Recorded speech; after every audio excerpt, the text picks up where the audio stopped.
삼총사-1 루이 13세 치세 말기와 루이 14세 치세 초기에 프랑스에서 일어난 몇몇 사건들에 대한 라페르 백작의 회고록, 알렉상드르 뒤마 지음, 김석희 옮김. 제1장 아버지의 세 가지 선물. 1625년 4월 첫째 월요일, 장미 이야기의 지은이가 태어난 웽 마을은 일대 혼란에 빠져 있었다. 위그노 신교도들이 몰려와서 이곳을 제2의 라로셸로 만들어 버리기라도 한 것 같았다. 아낙네들은 큰 길 쪽으로 달려갔고 아이들은 문 앞에 나와서 울어댔다. 이것을 본 남정네들은 황급히 갑옷을 걸치고 머스킷 총이나 도끼창으로 불안한 표정을 감추고는 프랑메니에 솔직한 방앗간 주인이라는 뜻의 여관으로 달려갔다. 여관 앞에서는 호기심에 찬 사람들이 빽빽이 모여서 밀치락달치락 떠들어대고 있었고 그 수도 점점 늘어나고 있었다. 당시에는 소동이 자주 벌어졌다. 어느 도시든 이런 일이 벌어지지 않고 지나간 날이 거의 없을 정도였다. 영주들은 자기네끼리 싸우고 국왕은 추기경과 싸우고 스페인 왕은 프랑스 왕과 싸우고 있었다. 이런 은밀한 전쟁이나 공공연한 전쟁 외에도 도둑과 거지, 위구노, 이리떼, 불량배들이 세상의 모든 사람들을 상대로 싸우고 있었다. 마을 사람들은 도적이나 이리떼나 불량배에게는 언제든지 무기를 들었고 영주와 위그노에게도 종종 무기를 들었으며 국왕에게도 이따금 저항했지만 추기경이나 스페인 왕에게는 그런 적이 한 번도 없었다.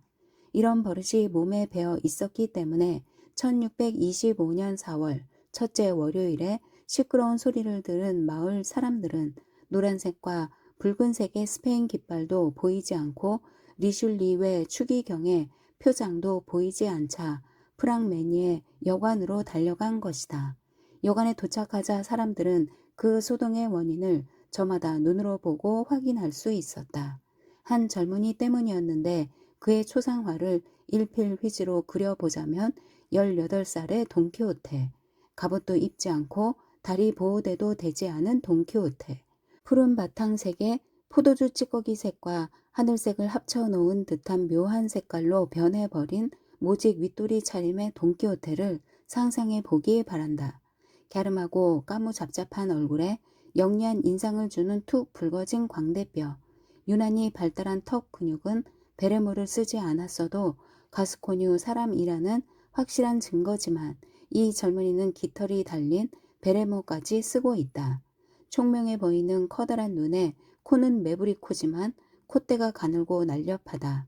소년이라고 하기에는 너무 크고 어린이라고 하기에는 너무 작다. 허리에 찬 장검만 아니라면 여행 중인 농부의 아들로 보였을지도 모른다. 가죽띠에 매달린 그 장검은 걸어갈 때는 주인의 장단지를 탁탁 때렸고 말을 타고 갈 때는 털이 빽빽한 말가죽을 탁탁 때렸다. 그러니까 이 젊은이는 말을 하나 가지고 있었던 것인데 그 말이 너무 진기해서 사람들의 눈길을 끌었다. 말은 12살쯤 된 배아른산 조랑말로 털은 누런색이지만 꼬리에는 털이 하나도 없었고 다리에는 상처가 많이 나 있었다. 걸을 때에는 머리를 무릎보다 낮게 수그려서 가슴걸이끈을 묶을 필요도 없지만 그래도 하루에 80리를 걸었다. 불행하게도 이 말의 장검들은 그 별난 털가죽과 구부정한 자세에 가려져 버려 모든 사람이 말 감정의 전문가이던 시대에 이 조랑말이 15분쯤 전에 성문을 통해 맹마을로 들어오자 당장 화제거리가 되었고 말에 대한 악평은 말을 탄 사람까지 욕보였다. 젊은 다르타냥은 자기가 아무리 훌륭한 기수라 해도 그런 말을 타면 우스꽝스러운 꼴이 될 수밖에 없다는 것을 잘 알고 있었기 때문에 그 악평이 더욱 고통스럽게 느껴졌다. 그러기에 그는 아버지한테 그 말을 선물로 받았을 때 깊은 한숨을 내쉬었던 것이다.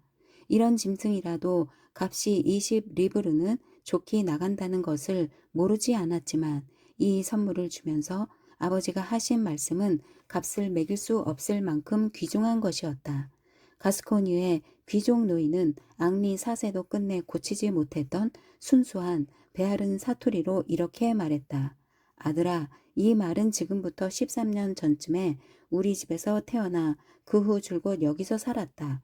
그러니 너도 이 말을 사랑하게 될 거다. 절대로 팔아서는 안 된다. 명대로 살다가 평화롭고 명예롭게 죽도록 해야 한다. 이 말을 타고 전쟁터에 나갈 때는 늙은 하인을 다루듯 대하거라. 궁정에서는 그래 너는 유서 깊은 귀족 혈통이니까 궁정에 들어갈 자격이 충분하다만 어쨌든 궁정에 들어가는 명예를 얻게 되거든 조상님들이 500년 이상 훌륭하게 지켜온 가문의 이름을 의연하게 지켜야 한다.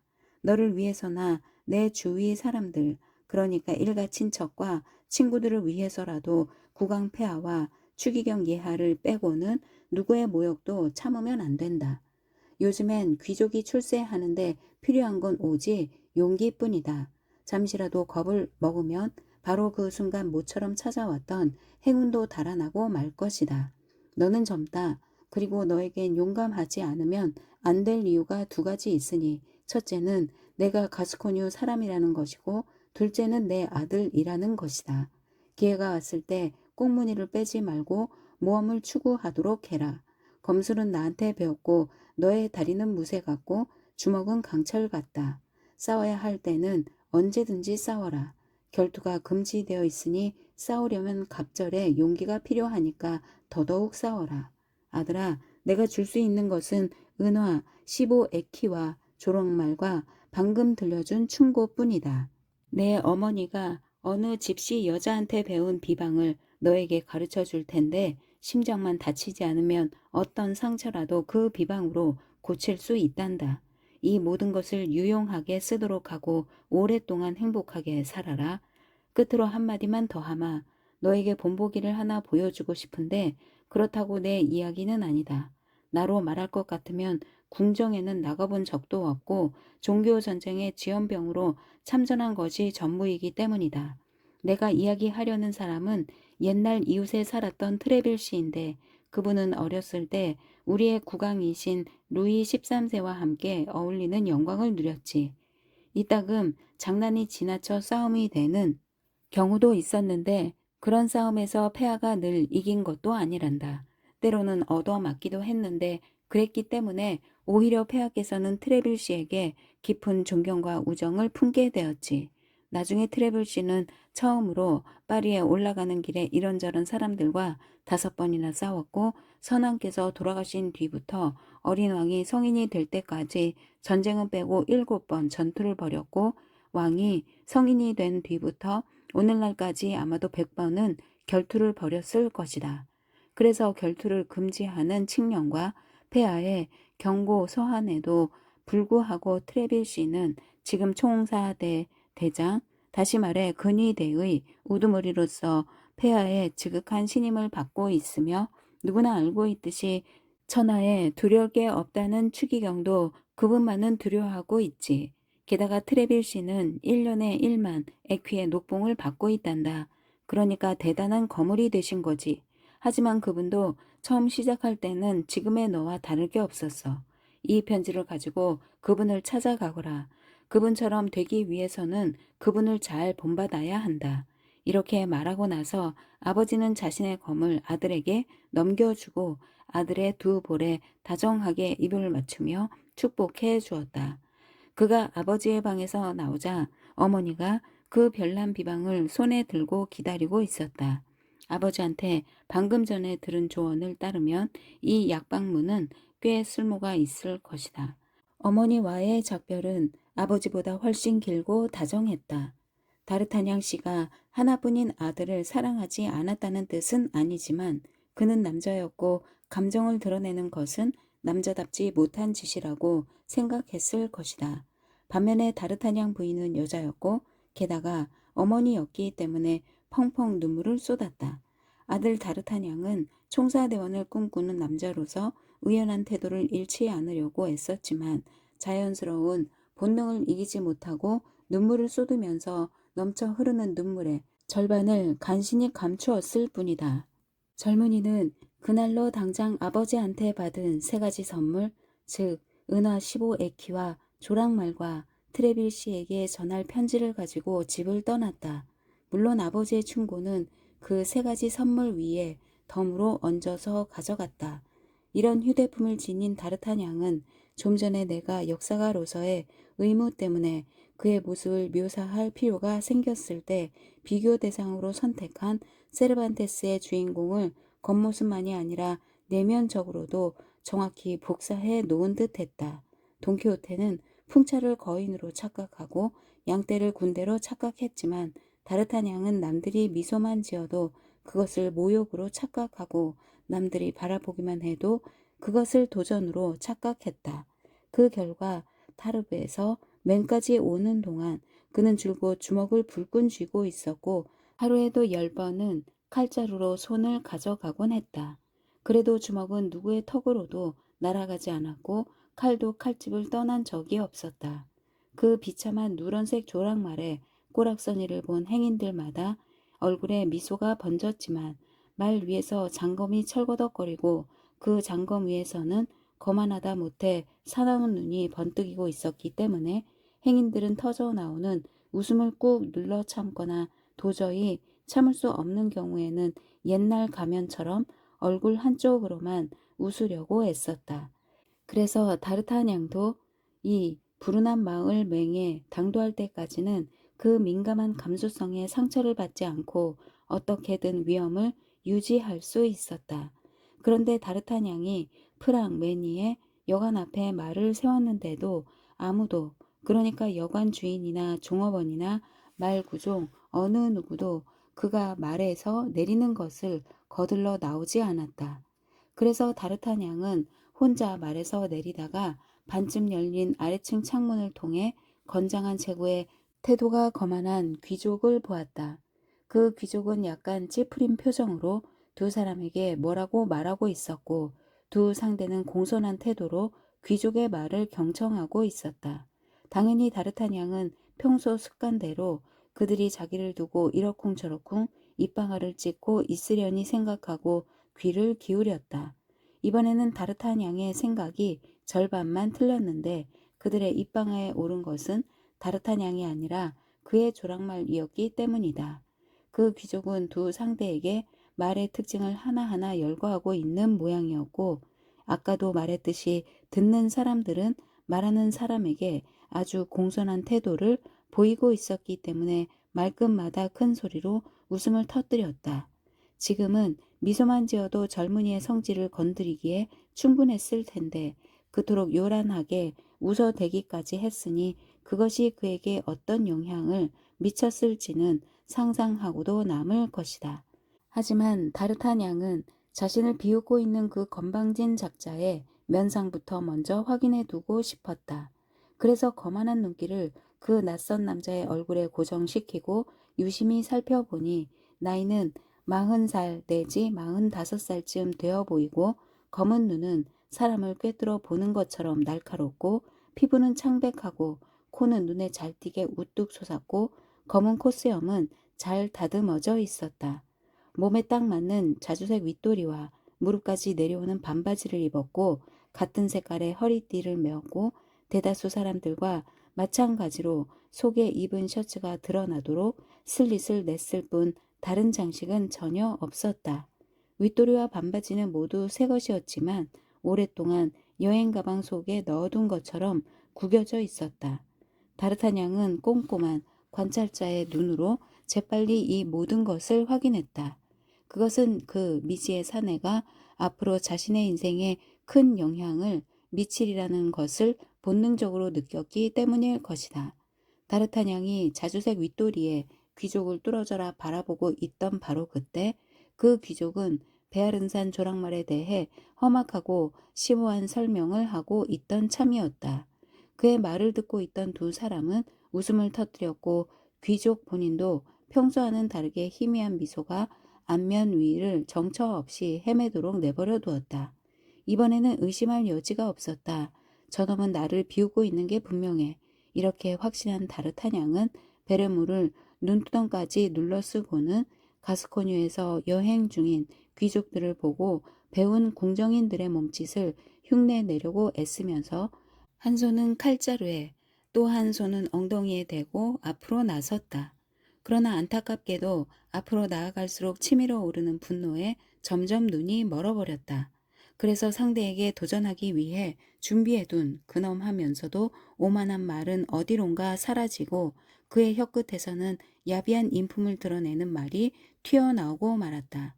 게다가 성난 몸짓이 뒤따랐다. 이보쇼, 그가 소리쳤다. 거기 덧문 뒤에 숨어있는 양반. 그래 당신, 도대체 뭐가 그리 우스운지 말 좀 해보시오. 나도 함께 웃어줄 테니까. 그 귀족은 말을 바라보던 눈길을 기수 쪽으로 천천히 돌렸다. 그 비난의 대상이 바로 자신이라는 것을 깨닫는데 시간이 좀 걸리는 모양이었다. 사태가 분명해지자 그는 살짝 미간을 찌푸리고 한참 동안 잠자코 있더니 뭐라고 형언할 수 없이 오만하고 빈정거리는 말투로 다르타냥에게 대꾸했다. 자네한테 말한 게 아닐세 젊은 친구. 하지만 난 당신한테 말하고 있는 거요. 다르타냥은 오만함과 정중함, 예의와 경멸이 뒤섞인 태도에 소리를 질렀다.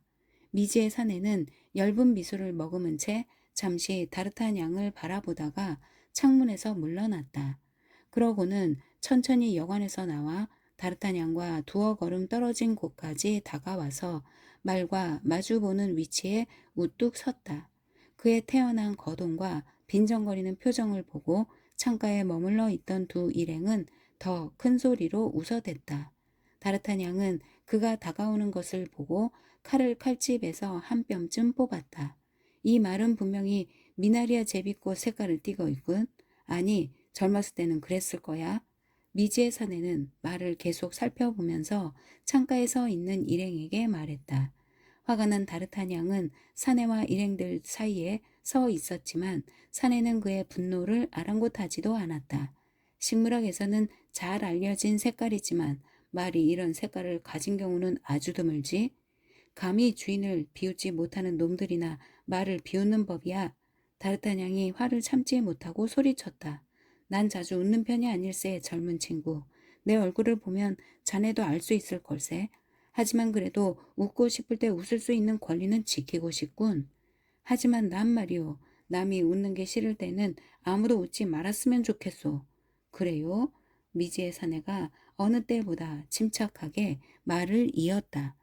그거 참 공정한 노릇이군. 그는 획 돌아서더니 정문을 지나 여관 안으로 돌아가려고 했다. 그 정문 옆에 안장을 얹은 말 한 마리가 서 있는 것을 다르타냥은 이곳에 도착하자마자 알아차리고 있었다.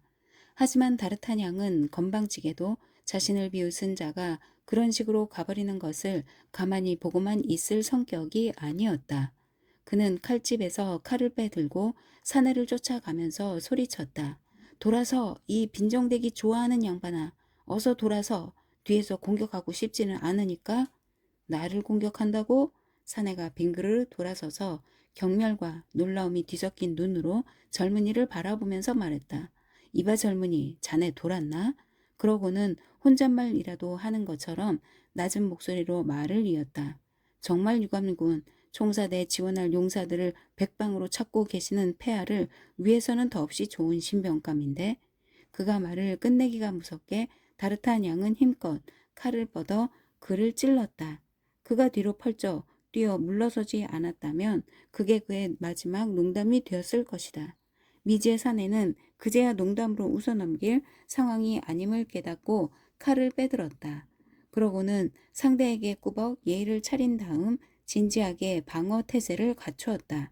하지만 바로 그때 그의 일행 두 사람이 여관 주인과 함께 달려와 몽둥이와 삽과 부젓가락을 휘두르며 다르타냥에게 덤벼들었다. 다르타냥이 그쪽으로 방향을 틀어 빗발치는 공격을 막아내는 동안 그의 상대는 칼을 다시 정확하게 칼집에 넣었다. 그는 이제 배우 대신 관객이 되어 여느 때처럼 침착하고 냉정하게 싸움을 구경하고 있었지만 그래도 입으로는 혼잣말을 중얼거리고 있었다. 연병할 가스코니 놈들. 저런 녀석은 저 누런 말에 도로 태워서 쫓아버려야 돼. 널 죽이기 전에는 어림도 없다 이 겁쟁이 놈아. 다르타냥이 도리깨질하듯 무기를 휘두르고 있는 세 명의 적에 맞서 한 발짝도 물러서지 않고 버티면서 소리쳤다. 여전히 허풍이군. 귀족이 중얼거렸다. 가스코뉴 놈들은 정말이지 구제불능이라니까. 그럼 계속 춤추게 놔둬. 한사코 고집하고 있으니까 저러다가 지치면 그만하자고 하겠지. 하지만 사내는 상대의 본색을 아직 모르고 있었다. 다르타냥은 절대로 남에게 자비를 구걸할 사람이 아니었다. 그래서 싸움은 한동안 더 계속되었다. 마침내 다르타냥이 기진맥진하여 칼을 떨어뜨렸다. 그 칼은 몽둥이에 맞아 두 동강이 났고 거의 동시에 몽둥이가 그의 이마를 내리쳤다. 이마가 깨진 그는 피투성이가 된 채 의식을 잃고 그 자리에 쓰러졌다. 바로 그때 사방에서 사람들이 달려왔다. 나쁜 소문이 날 것을 두려워한 여관 주인이 종업원들과 함께 부상자를 부엌으로 옮겨서 대충 보살펴 주었다. 한편 그 귀족은 창가의 자리로 돌아가서 몰려든 군중을 짜증스러운 표정으로 내다보고 있었다. 군중이 흩어지지 않고 그 자리에 남아있는 것이 그를 짜증나게 하는 것 같았다. 그래, 그 미친놈은 어떻게 하고 있나? 문이 열리는 소리에 그가 뒤돌아보고 그의 상태가 어떤지 궁금해서 나온 여관 주인에게 물었다. 나리께서는 괜찮으신가요? 여관 주인이 물었다. 괜찮네, 주인장. 나는 그 젊은이가 어떻게 되었는지 묻고 있는 걸세. 이제 좀 나아졌습니다요, 나리. 아까는 완전히 인사불성이었습죠. 정말? 그런데 기절하기 전에 남은 힘을 모두 짜내서 나리께 결투를 신청하던뎁쇼. 그렇다면 그 녀석은 악마의 화신이로군. 아닙니다, 나리. 그 젊은이는 악마가 아니라고쇼. 여관 주인이 악마를 경멸한다는 듯 얼굴을 찌푸리며 말을 이었다. 기절해 있는 동안 짐을 뒤져봤더니 보따리 속에는 셔츠 한 벌뿐이고 지갑에는 12에퀴밖에 없었으니까요. 그런데도 그가 정신을 잃기 직전에 뭐라고 한 줄 아십니까? 이런 일이 파리에서 일어났다면 나리는 당장 후회했겠지만 여기니까 나중에 후회하게 될 거라고 하더군요. 그렇다면 변장한 왕족이라도 된다는 말인가? 미지의 사내가 차가운 투로 말했다. 제가 이런 말씀을 드리는 건 조심하시라는 뜻에서 그런 겁니다요. 여관 주인이 말했다. 혹시 그가 홧김에 누구의 이름을 말하지는 않던가? 예, 말했습니다요. 주머니를 탁탁 치면서 이러더군요. 두고 보면 알게 될 거야. 뒤를 봐주고 있는 사람에게 가해진 이런 모욕을 트레빌 씨가 어떻게 생각하실지 말이야. 트레빌 씨라고? 미지의 사내가 모든 관심을 거기에 돌리면서 말했다. 트레빌의 이름을 말하면서 주머니를 탁탁 쳤다고? 이복의 주인장, 그 젊은이가 기절해 있는 동안 틀림없이 그의 주머니를 뒤져 봤을 텐데 주머니에 뭐가 들어있었나? 총사대장 트레빌 씨 앞으로 보내는 편지 한 통이 들어있더군요. 정말이겠지? 여부가 있겠습니까요, 나리? 여관 주인은 명민함을 타고나지 못해서 그의 말을 듣고 귀족의 얼굴에 어떤 표정이 떠올랐는지 전혀 알아차리지 못했다. 창턱에 팔꿈치를 괸 채 몸을 기대고 있던 사내는 창턱에서 몸을 떼더니 걱정스러운 듯 미간을 찌푸렸다. 제기랄, 그가 이빨 사이로 내뱉듯이 중얼거렸다. 트레빌이 그 가스코뉴 녀석을 나한테 보낸 걸까? 녀석은 너무 젊어. 하지만 칼을 휘두르는 자의 나이가 몇 살이든 칼은 칼이야. 게다가 상대가 꼬마 녀석이면 경계심이 느슨해지게 마련이지. 원대한 계획도 때로는 사소한 장애물 때문에 좌절될 수 있어. 미지의 사내는 몇 분 동안 깊은 생각에 잠겨 있다가 입을 열었다. 이복의 주인장, 나를 위해서 그 미친놈을 쫓아버릴 수 없겠나? 나는 양심상 녀석을 죽일 수는 없어. 그가 냉정하고 위협적인 표정으로 덧붙여 말했다. 하지만 그놈은 나한테 아주 성가신 존재야. 그런데 녀석은 지금 어디 있지? 2층에 있는 제 마누라 방에서 붕대를 감고 있습니다요. 녀석의 옷가지와 보따리도 거기 있겠군. 윗도리는 벗지 않았겠지? 그런 건 모두 아래층 부엌에 있습니다요. 하지만 그 멍청한 젊은이는 나리께 성가신 존재니까. 정말 그래. 녀석은 이 여관에 나쁜 소문을 일으키고 있어. 정직한 사람이라면 참을 수 없는 일이지. 자네 방으로 가서 계산서를 작성하고 내 하인에게 떠날 준비를 하라고 일러주게. 뭐라고요? 벌써 떠나신다고쇼? 내가 떠난다는 건 자네도 잘 알고 있잖아. 아까 내가 말에 안장을 얹으라고 일렀으니까. 그럼 내 명령에 따르지 않은 건가? 물론 따랐을죠. 나리께서도 보셨을지 모르지만 말은 언제든지 떠날 준비를 갖추고 지금 정문 옆에 대기하고 있습니다요. 잘했군 그럼. 내가 방금 말한 대로 해주게. 허참, 설마 그 꼬맹이가 두려운 건 아니겠지? 여관주인은 혼잣말로 중얼거렸다. 하지만 미지의 사내가 명령조의 눈길로 노려보자 여관주인은 얼른 입을 다물고는 공손하게 절을 하고 나갔다. 그 건달 녀석이 밀레디를 봐선 안 되는데 그 여자는 이제 곧 지나갈 거야. 아니, 나타날 시간이 벌써 지났잖아. 내가 말을 타고 마중을 나가는 게 좋겠어. 트레벨에게 가는 편지에 무슨 내용이 쓰여 있는지 알 수 있으면 좋겠는데. 미지의 사내는 계속 중얼거리면서 부엌 쪽으로 갔다. 한편 여관 주인은 그 귀족이 여관을 떠나려는 이유가 그 젊은이가 나타났기 때문이라고 믿어 의심치 않았다. 아내의 방으로 올라가서 보니 다르타냥은 마침내 의식을 되찾은 상태였다. 그래서 여관 주인은 다르타냥에게 당신은 그 지체 높은 분, 그가 보기에는 그 미지의 사내가 지체 높은 분이 분명했기 때문이다. 에게 싸움을 걸었기 때문에 경찰에게 호된 꼴을 당할지도 모른다는 것을 깨우쳐 준 뒤 아직은 몸이 덜 회복되었더라도 빨리 일어나서 이곳을 떠나라고 다르타냥을 설득했다. 다르타냥은 아직도 멍한 상태였고 윗도리도 입지 않은 채 머리에는 붕대를 감고 있었지만 그래도 일어나서 여관 주인의 재촉을 받으며 아래층으로 내려갔다. 하지만 그가 부엌에 이르렀을 때 맨 먼저 눈에 들어온 것은 그를 화나게 했던 그 사내였다. 그는 커다란 노르망디산 말 2마리가 끄는 육중한 사륜마차의 발판에 올라서서 누군가와 태연히 잡담을 나누고 있었다.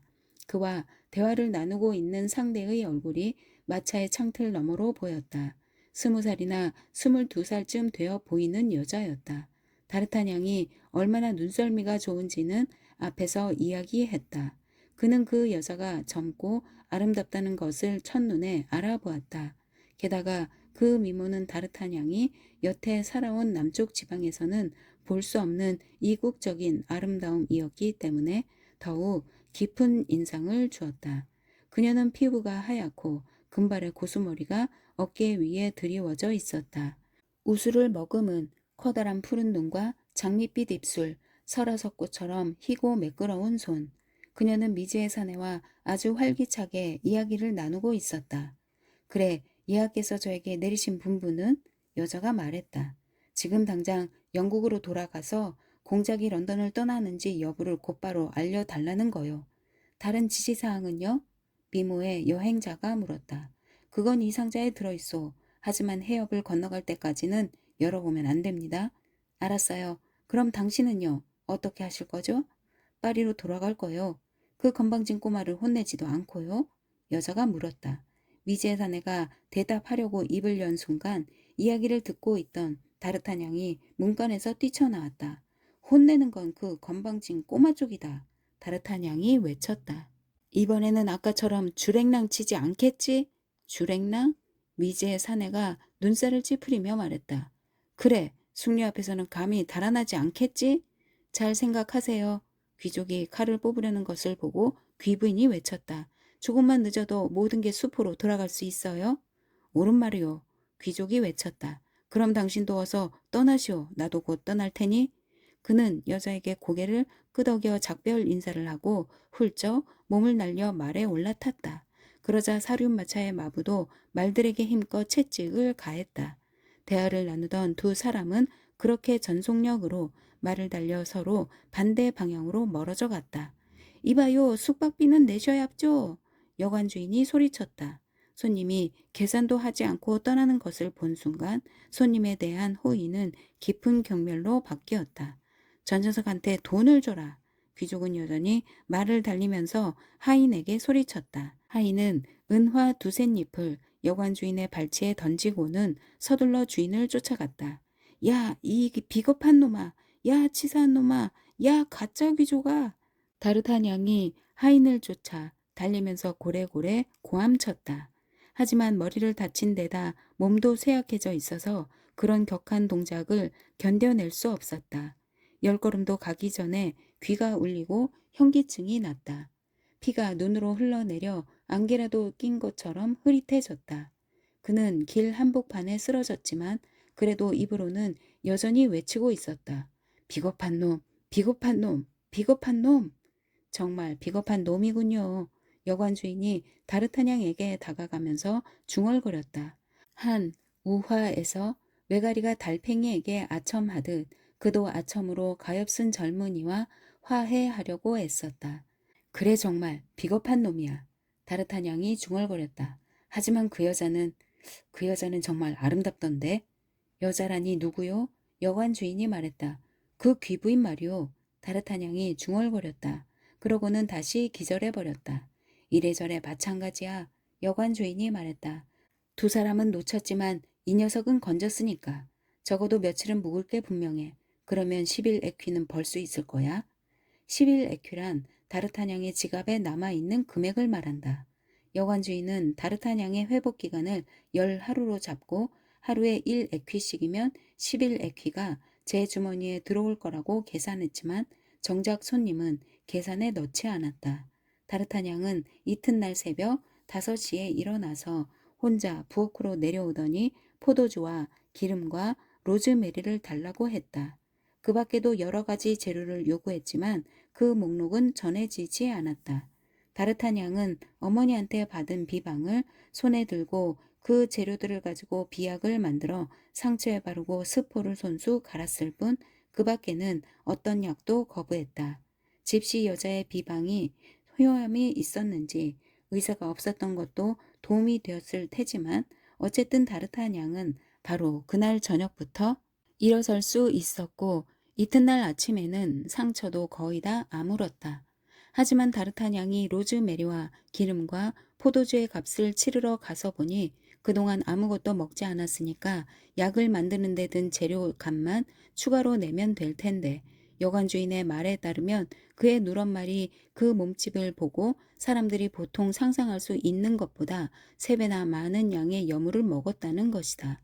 어쨌든 다르타냥이 숙박비를 치르려고 보니 주머니에는 11 에키가 들어있는 낡아빠진 벨벳 지갑이 있을 뿐 트레빌 씨에게 전할 편지는 사라지고 없었다.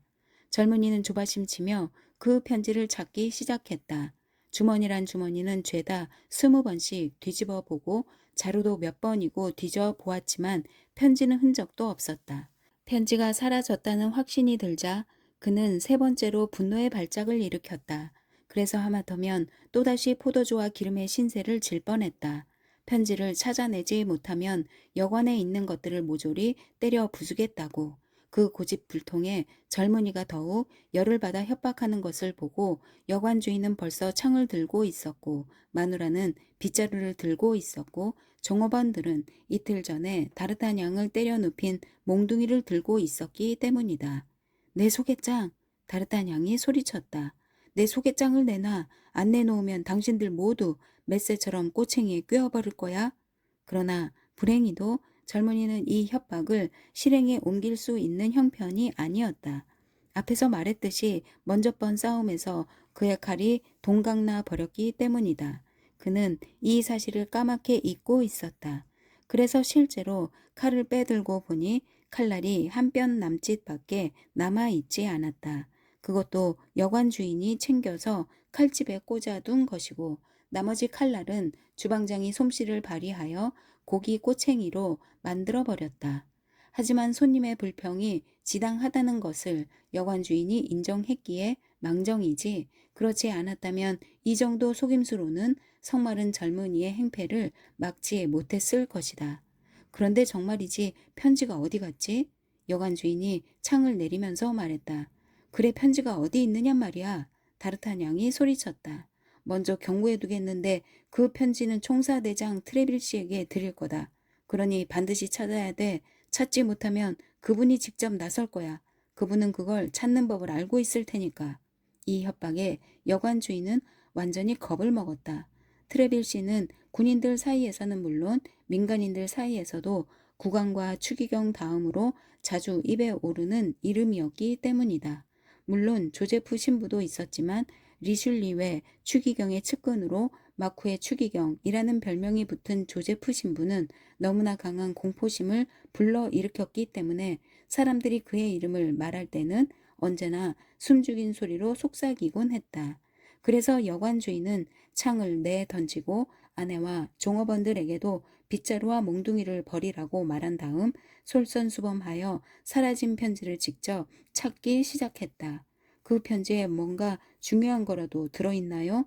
잠시 편지를 찾아보았지만 성과가 없자 여관 주인이 물었다. 물론이죠. 그 편지를 궁정에서 출세할 발판으로 기대하고 있는 가스코뉴 젊은이가 외쳤다. 내 전 재산이 들어있다고요? 저축 채권이라도 들어있나요? 여관 주인이 걱정스러운 얼굴로 물었다. 국왕 폐하의 개인 금고에 대한 채권이요. 타르타냥이 대답했다. 그 소개장 덕분에 국왕을 섬기게 될 거라고 기대했기 때문에 이 대답도 새빨간 거짓말은 아니라고 생각했다. 이거 정말 귀신이 고칼 노릇이군. 여관 주인이 아주 낙담한 투로 말했다. 하지만 상관없어요. 다르타냥이 태연하게 말했다. 괜찮다고요. 돈은 아무것도 아니오. 중요한 건 그 편지요. 편지를 잃느니 차라리 1000피스톨을 잃는 게 나아요. 10,000피스톨이라고 말해도 상관없었겠지만 그 정도로 자제한 것은 젊은이다운 겸손함 때문이었다. 아무것도 찾아내지 못해서 절망에 빠져 있던 여관 주인의 머리에 불현듯 한 줄기 서광이 비쳐 들어왔다. 그 편지는 사라진 게 아닙니다요. 그가 외쳤다. 뭐라고요? 다르따냥이 말했다. 도둑 맞은 겁니다요. 도둑 맞다니 도대체 누가 훔쳐갔다는 거요? 어제 그 양반한테요. 그이가 부엌으로 내려갔는데 그곳에 손님의 윗도리가 놓여 있었습죠. 그 양반은 그때 부엌에 혼자 있었고요. 그가 편지를 훔쳐간 게 분명합니다요. 정말 그렇게 생각해요? 다르타냥이 믿을 수 없다는 듯이 되물었다. 왜냐하면 그 편지가 자기한테만 중요하다는 것을 누구보다 잘 알고 있었고 누군가 다른 사람이 그 편지를 탐낼 이유는 전혀 없었기 때문이다. 사실 여관의 종업원이든 손님이든 그 종이 조각을 훔쳐봤자 아무 이익도 얻을 수 없을 것이다. 그러니까 그 건방진 귀족이 수상쩍단 말이지요. 틀림없어요. 제가 그분께 말했습죠. 나리는 트레빌 씨가 뒤를 봐주고 있는 사람이고 그 유명한 분께 전할 편지까지 갖고 계시다고 말입죠. 그랬더니 그분은 몹시 걱정스러운 표정을 지으면서 그 편지가 어디 있느냐고 묻더군요. 그러고는 당장 부엌으로 내려갔습죠. 나리의 윗도리가 거기에 있다는 걸 알고서 말입니다. 그렇다면 그놈의 소행이 맞군. 다르타냥이 대답했다. 트레빌 씨한테 청원할 거요. 그러면 트레빌 씨는 국왕에 청원하겠지. 다르타냥은 의젓하게 이 에퀴를 주머니에서 꺼내 여관 주인에게 주었다. 여관 주인은 모자를 손에 들고 문까지 배웅했다. 다르타냥은 누런 말에 올라타고 파리의 생땅투한 문에 무사히 도착했다. 이곳에서 다르타냥은 조랑말을 3에퀴에 팔아치웠는데 여행의 마지막 단계에서 말을 심하게 부려먹은 것을 생각하면 값을 꽤 잘 받은 셈이었다. 다르타냥에게 3에퀴를 주고 말을 넘겨받은 말 장수는 단지 말의 털 빛깔이 독특해서 그런 값을 치른다는 것을 젊은이에게 굳이 감추지 않았다. 이리하여 다르타냥은 작은 보따리를 팔에 걸고 걸어서 파리에 입성했다. 가벼워진 지갑에 걸맞은 방을 찾을 때까지 여기저기 쏘다녔다. 결국 찾아낸 방은 릭상부르 궁 근처의 포스아 외르가에 있는 다락방이었다. 다르타냥은 보증금을 내고 하숙방을 차지하자 그날은 윗도리와 바지에 장식끈을 꿰매 달면서 시간을 보냈다. 그 장식끈은 거의 새 것으로 어머니가 아버지의 옷에서 떼어내어 몰래 준 것이었다.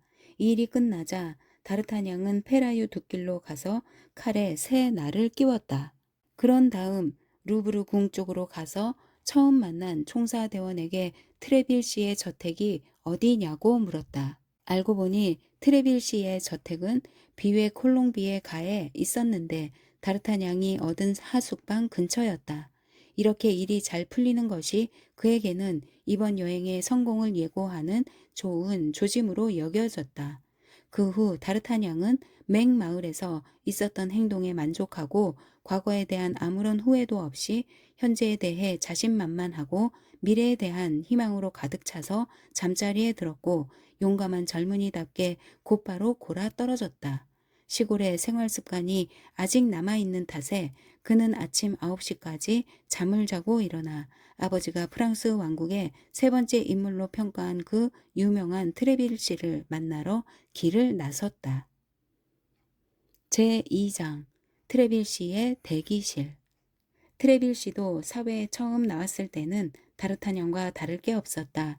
가스코뉴의 가난한 귀족으로 주머니에는 땡전 한 푼 없었지만 아버지한테 물려받은 담력과 재치와 판단력이라는 재산을 가지고 있었는데 이것은 페리고르나 베리에서 가장 부유한 귀족이 실물로 받는 유산보다 훨씬 유망한 재산이었다. 온갖 불행이 우박처럼 쏟아져 내리는 시대에 그는 불굴의 용기와 행운 덕택에 왕실의 총애라는 그 오르기 힘든 사다리를 한 번에 4단씩 뛰어올라 마침내 꼭대기에 이른 것이다. 그는 왕의 친구였고 왕은 널리 알려진 대로 부왕인 앙리 4세에 대한 추모의 정이 깊었다. 트레블의 부친은 앙리 4세가 신성 동맹에 맞서 싸울 때 충성을 바쳤다. 왕은 그에게 보답을 하려고 했지만 돈이 없었다. 베아른 출신인 앙리 4세는 평생 돈에 쪼들렸다. 그래서 왕은 언제나 남에게 빌릴 필요가 없는 유일한 재능인 뛰어난 재치로 빚을 갚곤 했다. 이런 처지였기 때문에 파리가 항복한 뒤 붉은색 바탕에 황금빛 사자와 신의와 용기라는 좌우명이 새겨진 문장을 그에게 하사했다. 이것은 그의 명예를 높이는 데에는 큰 도움이 되었지만 물질적으로는 별로 도움이 되지 않았다. 그래서 앙리 대왕의 뛰어난 친구가 죽었을 때 그의 아들이 물려받은 것이라고는 칼과 좌우명뿐이었다. 이 두 가지 유산과 거기에 따라다니는 고결한 명성 덕택에 트레빌은 젊은 왕의 궁정에 발탁되었고 그 칼로 주군을 잘 섬겼을 뿐만 아니라 좌우명에도 충실했기 때문에 프랑스 최고 검객의 하나인 루이 13세는 만약 어떤 친구가 결투를 하게 되면 그 보조자로 우선 자신을 추천하고 두 번째로는 트레빌을 추천하겠다고, 아니 어쩌면 순서를 바꿔 추천할 수도 있다고 버릇처럼 말하곤 했다. 이처럼 루이 13세는 트레빌에게 진심으로 애정을 품고 있었다. 왕으로서의 애정, 일방적인 애정인 것은 사실이지만 그래도 애정은 애정이다. 사실 이 험악한 시대에 사람들은 누구나 트레빌 같은 기상을 가진 자들을 곁에 두려고 무진 애를 썼다. 트레빌의 문장에 새겨진 용기를 좌우명으로 삼을 수 있는 사람은 많았지만 신의가 자신의 좌우명이라고 주장할 수 있는 귀족은 드물었다. 트레빌은 그런 드문 귀족 중에 하나였으며 경비원 같은 순종적인 지성과 맹목적인 용기와 날카로운 눈, 재빠른 손을 가진 희귀한 인물이었다. 그의 두 눈은 오로지 왕이 못마땅해 하는 자, 그러니까 뱀이나 모르베르나 폴트로 드메레나 비트리 같은 자가 누구인지 알아내기 위해서만 존재했다. 요컨대 트레빌은 기회를 얻지 못했을 뿐이다. 하지만 그는 기회를 노렸고 기회가 오기만 하면 놓치지 않겠다고 굳게 다짐했다. 마침내 트레빌은 루이 13세의 총사대 대장으로 임명되었고 총사대원들은 앙리 3세의 시종들이나 루이 11세의 근위병들이 주군에서 충성을 바친 것처럼 루이 13세에게 충성을, 아니 맹목적인 헌신을 바쳤다. 이 점에서는 리슐리의 추기경도 왕에게 뒤지지 않았다. 루이 13세가 대단한 정예병들로 둘러싸여 있는 것을 보고 프랑스의 버금왕, 아니 오히려 으뜸왕이라고 불러야 할 이 추기경도 자신만의 친위대를 두고 싶어졌다. 그래서 루이 13세처럼 총사대를 조직했고 이들 두 적대 세력은 프랑스만이 아니라 외국에서까지 이름난 검객들을 경쟁적으로 선발하게 되었다. 그래서 리슐리웨와 루이 13세는 저녁에 체스를 두다가도 자기네 총사들이 한 수 위라고 주장하면서 말다툼을 벌이곤 했는데 두 사람은 저마다 자기 대원들의 기량과 용기를 자랑했고 입으로는 결투와 싸움질에 반대하면서도 암암리에 부추겼으며 부하들의 승패에 따라 그들도 희비가 엇갈렸다. 이런 싸움에 가담하여 때로는 졌지만 대개는 승리를 거둔 누군가가 회고록에서 그렇게 밝히고 있다. 트레빌은 주군의 약점을 알아차리고 있었다. 우정에 충실했다는 평판을 기록에 남긴 바 없는 루이 13세가 그렇게 오랫동안 한결같이 트레빌을 총애한 것은 바로 그 영리함 때문이었다. 트레빌은 리슐리의 추기경의 면전에서 마치 그를 조롱하듯 자신의 총사대를 행진케 함으로써 추기경의 잿빛 콧수염을 분노로 곤두서게 만들었다. 게다가 트레빌은 적을 죽이고도 자신이 살 수 없을 때는 동지라도 희생시켜야 한다는 그 시대의 생존 전략을 훤히 꿰뚫고 있었다. 그의 대원들은 대장인 그를 빼고는 누구의 명령에도 따르지 않는 저돌적인 군단을 이루고 있었다. 국왕의 총사대원이라기보다 트레빌의 총사대원이라고 해야 할 그들은 단정치 못한 차림에다 술에 취해 비틀거리며 술집과 산책로와 도박장을 여기저기 떼지어 다녔다. 그러면서 고래고래 고함을 지르고 콧수염을 비비꼬고 칼을 철걱거리며 허풍을 떨고 추기경의 친위대원과 만나면 일부러 몸을 부딪혀 시비를 건 다음 길 한복판에서 온갖 야유를 던지며 칼을 빼들었다. 때로는 목숨을 잃을 수도 있었지만 그러면 동료들이 복수해 줄 거라고 믿어 의심치 않았다. 상대를 죽일 때도 많았는데 그래도 감옥에서 오래 썩지는 않을 거라고 믿어 의심치 않았으니 그들을 감옥에서 빼내줄 트레빌 대장이 있었기 때문이다. 그만큼 트레빌은 모든 점에서 두터운 신망을 받고 있었다. 총사들은 진심으로 대장을 숭배했다. 그들은 하나같이 교수형을 받아 마땅할 만큼 무도한 자들이었지만 트레빌 앞에서는 선생님 앞에 불려나간 학생처럼 벌벌 떨었고 아무리 하찮은 명령에도 즉각 복종했으며 아무리 사소한 질책에도 그 값으로 목숨을 버릴 각오가 되어 있었다. 트레빌은 우선 왕과 왕의 친구들을 위해 다음에는 자신과 친구들을 위해 이 강력한 힘을 사용했다.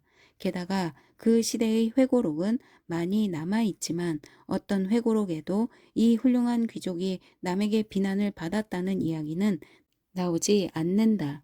그는 칼을 휘두르는 무인들 뿐만 아니라 펜을 휘두르는 문인들 사이에도 적이 많았지만 그 적들조차 그를 비난하지 않았다. 다시 말하지만 이 훌륭한 귀족이 부하들의 협력을 이용하여 제 뱃속을 채웠다는 비난은 어디에서도 찾아볼 수 없다. 그는 음모를 꾸미는 데에도 일가견을 가지고 있어서 책사로서도 인류였지만 그럼에도 그는 정직한 사람으로 알려져 있었다.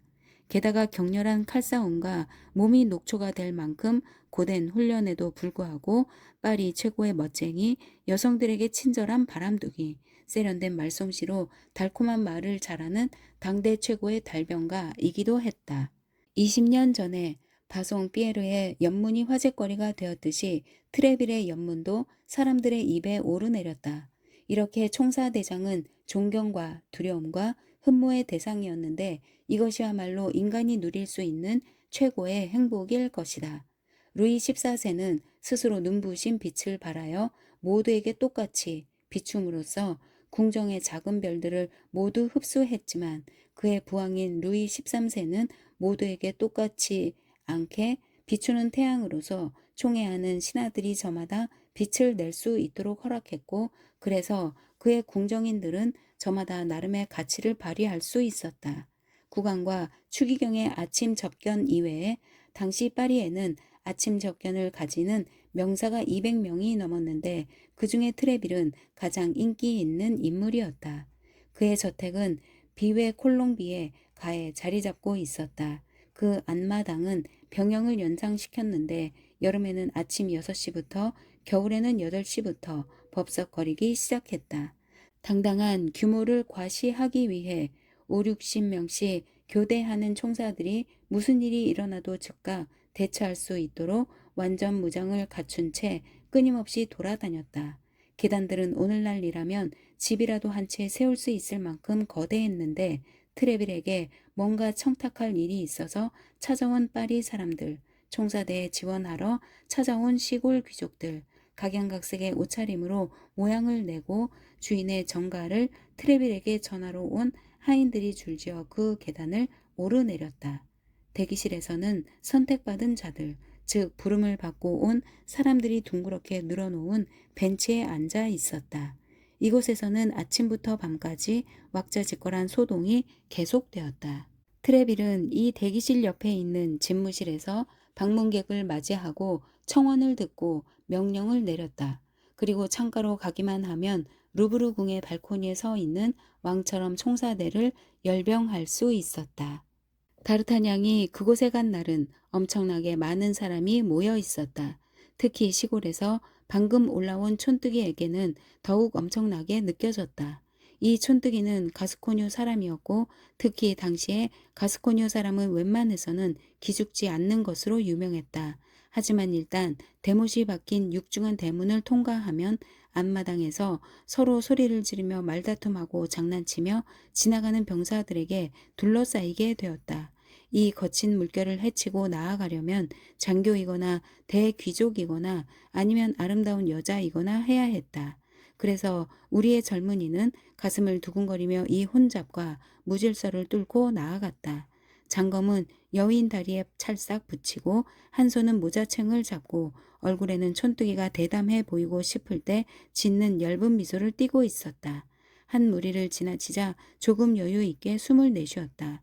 하지만 방금 지나친 사람들이 자신을 돌아보고 있는 것을 알아차리고 이제까지 자신을 꽤 높이 평가했던 다르타냥은 난생 처음으로 자신이 우스꽝스럽게 느껴졌다.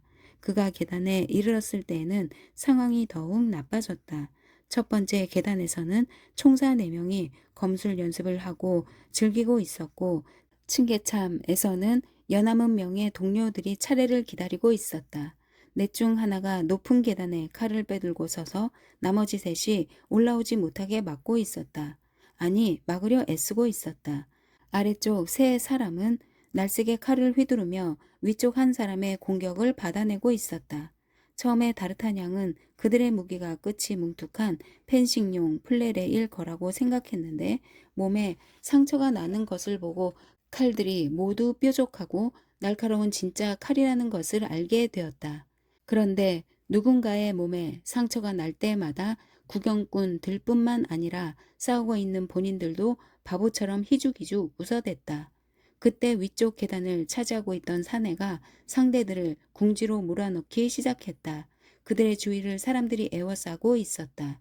누군가가 칼에 맞으면 그 사람은 칼싸움에서 빠지고 이긴 사람에게 접견 순서를 양보하는 것이 이 칼싸움의 조건이었다. 5분도 지나기 전에 아래쪽 세 사람은 모두 상처를 입었다. 한 사람은 손목을, 또 한 사람은 턱을, 나머지 한 사람은 귀를 다쳤다. 위쪽 계단을 지키던 사내는 털끝 하나 다치지 않았다. 칼솜씨가 뛰어난 그는 약속에 따라 세 사람의 접견 순서를 제쳤다. 우리의 젊은 여행자는 놀란 모습을 보이고 싶지 않았지만 놀이처럼 즐기는 이 칼싸움에는 놀라지 않을 수 없었다. 사람들이 걸핏하면 흥분하는 고향에서도 결투 직전까지 가는 경우를 자주 보았지만 이들 네 사람의 허풍은 가스코니에서도 본 적이 없을 만큼 대단한 것이었다. 그는 걸리버가 나중에 갔다가 깜짝 놀란 그 유명한 거인국에서라도 와 있는 기분이 들었지만 그게 끝이 아니었다. 목적지에 도달하려면 아직도 층계참과 대기실이 남아 있었다. 층계참에 있는 사람들은 더 이상 싸우지 않고 여자 이야기를 하고 있었다. 그리고 대기실에서는 궁정 이야기를 하고 있었다. 다르타냥은 층계참에서는 얼굴을 붉혔고 대기실에서는 몸을 떨었다. 가스코니에서는 생생하고 분방한 상상력을 발휘하여 젊은 하녀들과 때로는 젊은 여주인들까지 넋을 잃게 만들곤 했지만 아무리 그런 경우에도 이 놀라운 연애담의 절반도 명사들의 이름과 노골적인 묘사까지 곁들인 음담패설의 4분의 1도 상상해 본 적이 없었다. 하지만 층계참에서는 미풍양속에 대한 사랑이 충격을 받았다면 대기실에서는 추기경에 대한 존경심이 짓밟혔다. 이곳에서 다르타냥은 추기경의 사생활과 유럽을 떨게 만든 그의 정책에 대해 큰 소리로 비난하는 것을 듣고 깜짝 놀랐다. 추기경의 사생활을 파헤치려 했다는 이유만으로 많은 귀족들이 처벌을 받은 터였다. 다르타냥의 아버지가 그토록 존경하는 위인이 트레빌의 총사들에게는 한낱 웃음거리가 되어 있었다. 그들은 추기경의 안장다리와 구부정한 등을 조롱했다. 추기경의 정부인 애귀용 부인과 그의 진려인 콩발레 부인을 노래로 부르는 총사들도 있었고 추기경의 하인과 친위대를 욕하는 총사들도 있었다. 이 모든 것이 다르타냥에게는 도저히 있을 수 없는 해괴한 일로 여겨졌다. 하지만 이렇게 추기경을 조롱하다가도 이따금 왕의 이름이 불쑥 튀어나오면 추기경을 비웃던 사람들이 제갈이라도 물린 것처럼 입을 다물었다. 머뭇머뭇 주위를 두리번거리는 꼴이 트레빌의 집무실 벽에 귀라도 달려있지 않을까 두려워하는 듯했다. 그러나 곧 추기경이 다시 화제에 올랐고 그러면 아까보다 더 큰 소리로 웃어대기 시작했고 추기경의 일거수일투족이 모두 까발려졌다. 이놈들은 감옥에 끌려가서 교수형을 받게 될 거야. 다르타냥은 두려움에 떨면서 생각했다. 나도 분명 함께 끌려갈 거야. 그 말을 들었으니 공범으로 몰릴 테니까. 아버지는 추기경을 존경하라고 그렇게 이르셨는데 내가 이런 불경한 자들 속에 있는 걸 알면 뭐라고 하실까? 굳이 말하지 않아도 짐작했겠지만 그래서 다르타냥은 대화에 끼어들 생각조차 하지 않았다. 다만 눈을 부릅뜨고 귀를 곤두세워 어떤 이야기도 놓치지 않도록 오감을 바싹 긴장시켰다. 다르타냥은 아버지의 권고가 옳다고 믿었지만 자신의 취향과 본능에 따르면 여기서 생전 처음 듣는 이야기를 비난하기보다는 오히려 칭찬하고 싶은 느낌이 들었다.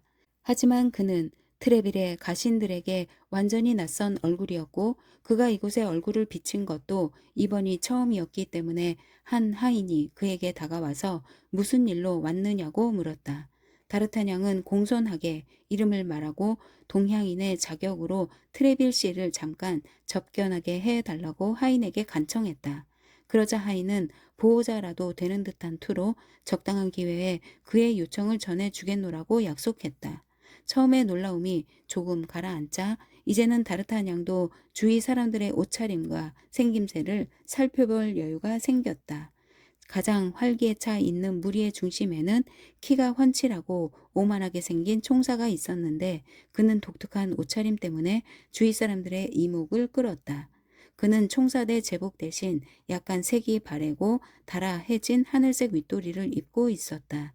당시에는 요즘처럼 많은 자유가 허락되지 않았지만 제복을 입는 것이 절대적인 의무는 아니었다. 그리고 이 윗도리 위에는 금실로 수놓은 화려한 어깨띠를 둘렀는데 찬란한 햇빛 속에서 물 위에 흩어지는 불꽃처럼 반짝거리고 있었다. 어깨 위에는 진홍빛 벨벳 망토를 걸치고 있었는데 화려한 어깨띠에는 커다란 장검이 매달려 있었다. 이 총사는 마침 경호 근무를 마치고 돌아온 참이었다. 그는 감기에 걸렸다고 투덜대면서 가끔씩 허세 부리듯 기침을 해댔다. 망토를 걸친 것은 그 때문이라고 주위 사람들에게 말했다. 그가 코수염을 비틀면서 말하는 동안 주위 사람들은 모두 금실로 수놓은 어깨띠를 찬탄의 눈으로 바라보았다. 그 어깨띠에 누구보다도 감탄한 사람은 바로 다르타냥이었다. 뭐 어쩔 수 없잖아? 그 총사가 말했다. 이게 최신 유행인걸. 도가 지나치다는 건 나도 잘 알아. 하지만 유행인 걸 어떡해. 게다가 유산으로 받은 돈은 무엇에든 써야 돼. 이봐 포르토스. 대기실에 있던 총사가 외쳤다. 그 어깨띠가 부모님의 너그러움 덕분에 손에 들어왔다고 말하지는 않겠지? 지난 일요일에 생토놀의 문 근처에서 만났을 때 자네와 같이 있던 그 베일 쓴 여자한테 받은 거잖아. 천만에 귀족으로서 명예와 신의를 걸고 맹세하지만 이 어깨띠는 내가 산 거야. 돈도 내 주머니에서 나왔고. 방금 포르토스라는 이름이라 불린 총사가 대꾸했다. 그랬겠지. 내가 애인이 헌 지갑 속에다 넣어준 돈으로 이 새 지갑을 산 것처럼 말이지. 또 다른 총사가 말했다.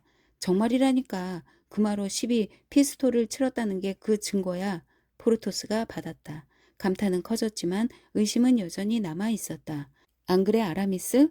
포르토스가 또 다른 총사를 돌아보며 물었다. 아라미스라고 불린 총사는 방금 그에게 이름을 부르며 질문을 던진 총사와는 여러모로 대조를 이루고 있었다.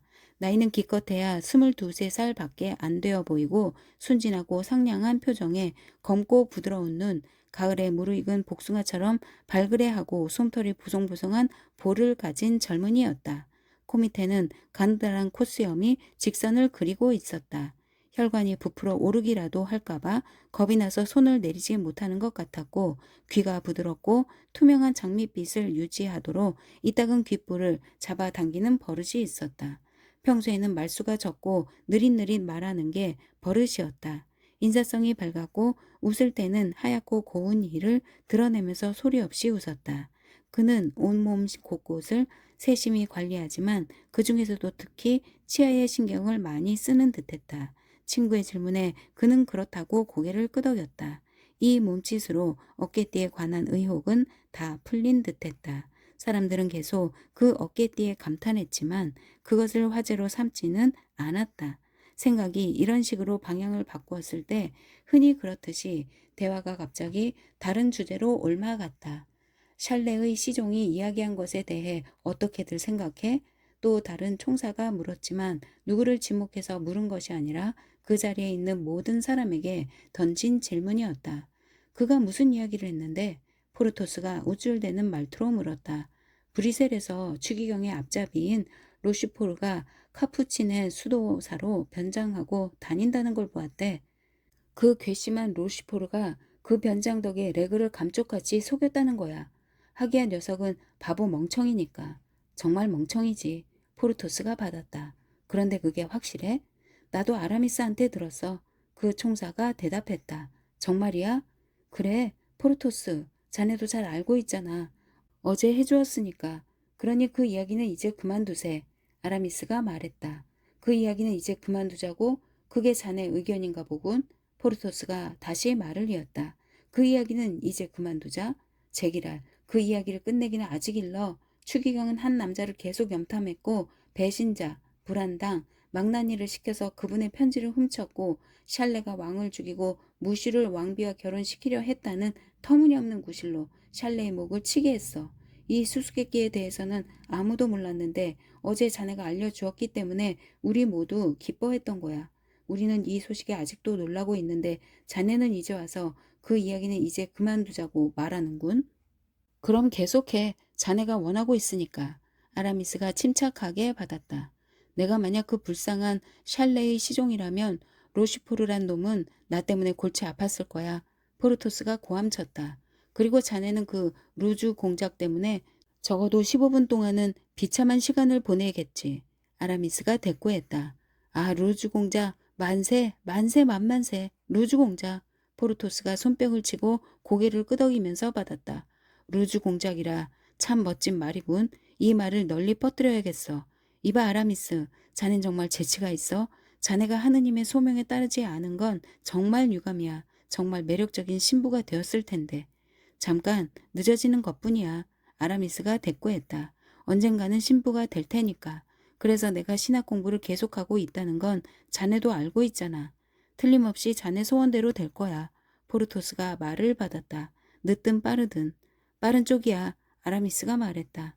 아라미스는 한 가지 문제가 결정되기를 기다리고 있을 뿐이야.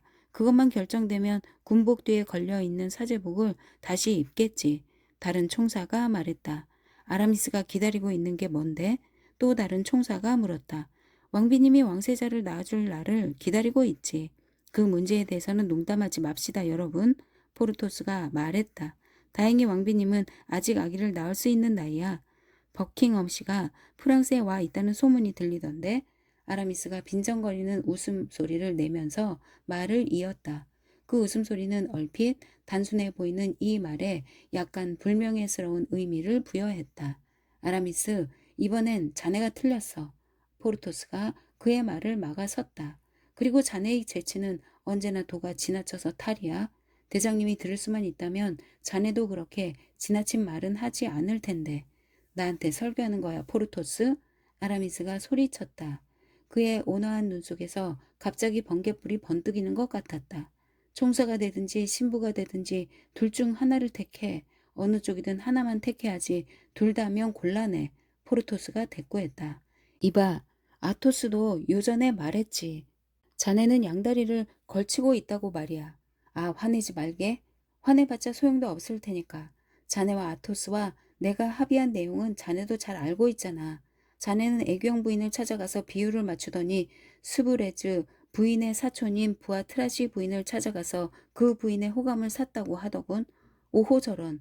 행복하다고 고백할 필요는 없어. 아무도 자네한테 비밀을 털어놓으라고 하진 않으니까. 자네가 입이 무겁다는 건 우리도 알고 있어. 하지만 그 미덕을 왕비님을 위해서도 써달라는 거야. 왕과 추기경에 대해서는 마음대로 상관해도 좋아. 하지만 왕비님은 거룩하신 분이야. 그분 이야기를 할 거면 좋은 이야기만 하자고. 포르토스, 자네는 지금 나르시스처럼 우쭐대고 있어? 아라미스가 받았다. 자네도 알다시피 나는 아토스를 제외하고는 누구한테도 설교를 듣고 싶지 않아. 자네에 대해 한마디 하겠는데 자네가 도덕 가연하기엔 그 어깨띠가 너무 화려해. 나는 신부가 되고 싶으면 신부가 될 거야. 하지만 그때까지는 총사야. 그러니 총사의 자격으로 내가 하고픈 말을 할 거야. 그런데 지금은 자네가 나를 괴롭힌다는 말을 하고 싶군. 아라미스, 포르토스, 왜들 이래 진정해. 주위에서 사람들이 외쳤다. 그때 집무실 문이 열리면서 하인이 말했다. 트레빌 씨께서 다르타냥 씨를 기다리고 계십니다. 이렇게 하인이 알리는 동안 집무실 문이 계속 열려 있었기 때문에 모두 입을 다물었다. 가스코뉴의 젊은이는 마침맞게 그 자리를 피하게 되어 그 야릇한 말다툼의 결말을 보지 않게 된 것을 진심으로 자축하면서 침묵이 내려앉은 대기실을 곧장 가로질러 총사대장의 방으로 들어갔다.